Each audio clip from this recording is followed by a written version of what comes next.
Today's topic is called Coping Through Disorganization and Life Stressors and Avoiding Burnout. Hi there and welcome back. I want to share some tips that might help you cope through a busy day or a stressful time in life when you're feeling overwhelmed. Sometimes things start to pile up and our obligations start feeling like they exceed our capacity or our mental bandwidth, mental and emotional bandwidth.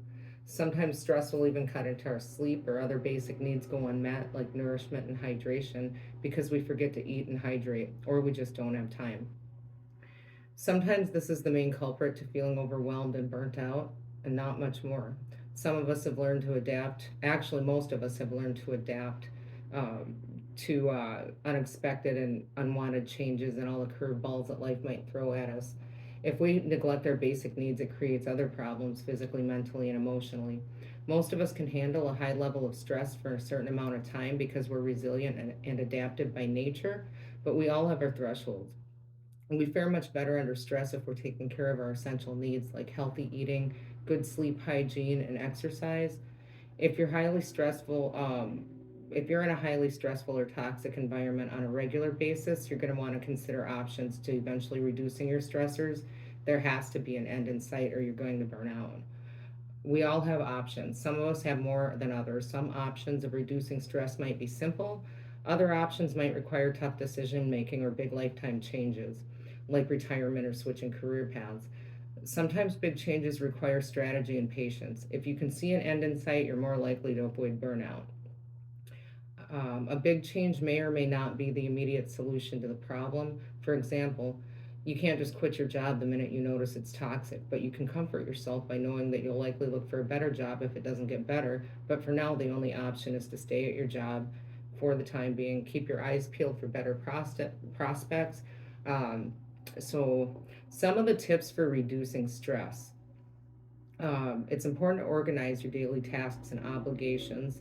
You want to prioritize them, make a daily schedule. You might make a couple of different schedules. If you have, you might have 4 days that you work, 3 days that you don't. Those days are going to look different. So sometimes it just helps to have a game plan for any different day of the week. Schedule time to make and check your to-do lists. You want to check them, cross off things that aren't pertinent anymore. Um, and the other reason is if you know that where your to-do lists are, you won't worry about it while you're trying to do self-care. That's one of the things that gets in the way of our happiness is when we're doing self-care, we're either worrying about all the things that we have to do or didn't do, or we're feeling guilty because, well, maybe somebody didn't bring their kids with them and they decided to go out to dinner. It's okay to do that sometimes. um, so you have to schedule the self-care time, and if you have small kids, include them. It's teaching them good skills and how to self-regulate and how to organize and all of that stuff. um, that's good stuff. So knock out the things that are the utmost urgency and importance. Make sure you assess the level of urgency versus what you were hoping to accomplish in a given time frame. Can it wait? Maybe it can't. If it can, move on to the next task and assess it the same way. Make a list of things that you didn't get done. What are some things that can wait for tomorrow or another day? If you get stuck on a task, treat it like an assignment at school, skip it, and move on to the next task. Try to remember to work smarter, not harder. Take notes, do a time study across all your environments that you normally frequent, and determine how long it takes to complete tasks or activities in those settings, like home obligations, work duties, recreation, hobbies, and activities of daily living like eating and showering. Really, it only takes about 15 minutes to shower if you're not feeling like taking a long shower. It's not very long, but it seems like it's a daunting task sometimes. Um, do self care at your designated time and any other opportunity you get. Self care is unique to the individual. It can be anything fun, pleasant, relaxing, exciting, invigorating, productive, or inspiring, as long as it's healthy. Avoid unhealthy coping skills such as self medicating to relax. It's still a coping skill, but it's a maladaptive one. Maladaptive coping skills are unhealthy forms of coping and lead to other problems like alcohol addiction or dependency.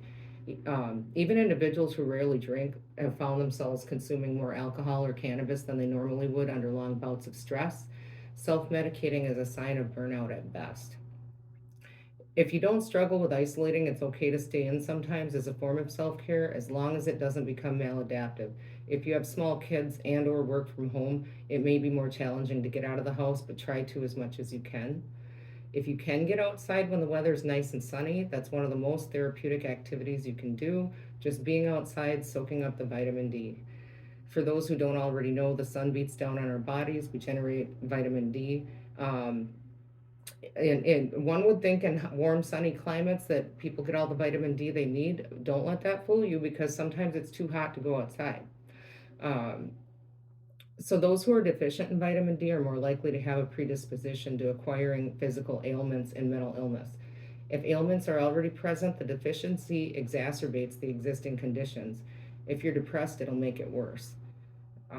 If you can't seem to find the source of any of your mental or emotional stress, or if it's out of your character, you feel like you should be able to do more with less fatigue, or you're tired all the time, you may want to get some lab work done to make sure it's not being caused by physical illness or nutritional deficiencies. Make a list of simple self care activities you can do at home in case the weather is bad or you decide to just stay home. Consider using organization apps, spreadsheets, daily or monthly planners.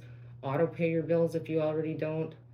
If your vehicle, living, or office space is disorganized, get some bins, bags, or buckets and start sorting and purge what you don't need.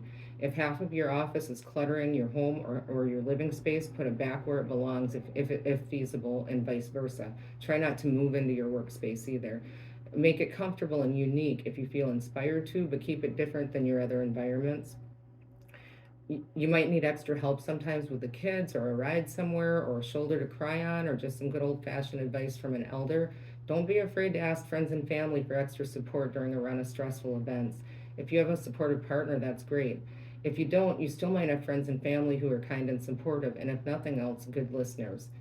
That's what family and friends are for, and you'd likely do the same for them, right? It's important to keep your work and domain separate from your personal domains as much as you possibly can. Post COVID, it's become even easier to blur the lines between work and home. When too many lines are blurred, it makes everything unclear and you feel like you're chasing your tail without actually accomplishing anything. Try to finish up old abandoned tasks if you can, if you think it's worth it. If they're old tasks that you're not going to do, you don't need to, they're not pertinent anymore, dispose of them, eliminate them from your to-do list or your mental queue. They're just taking up space. Better things could be in those spaces, um, like free time to do what you want. So sometimes you have to clear out some old stuff to make room for the better stuff. Better stuff doesn't always come in the form of things, but sometimes it does. Better stuff might just be peace of mind and being content. So thanks for watching. Please hit like and subscribe and stay tuned for more.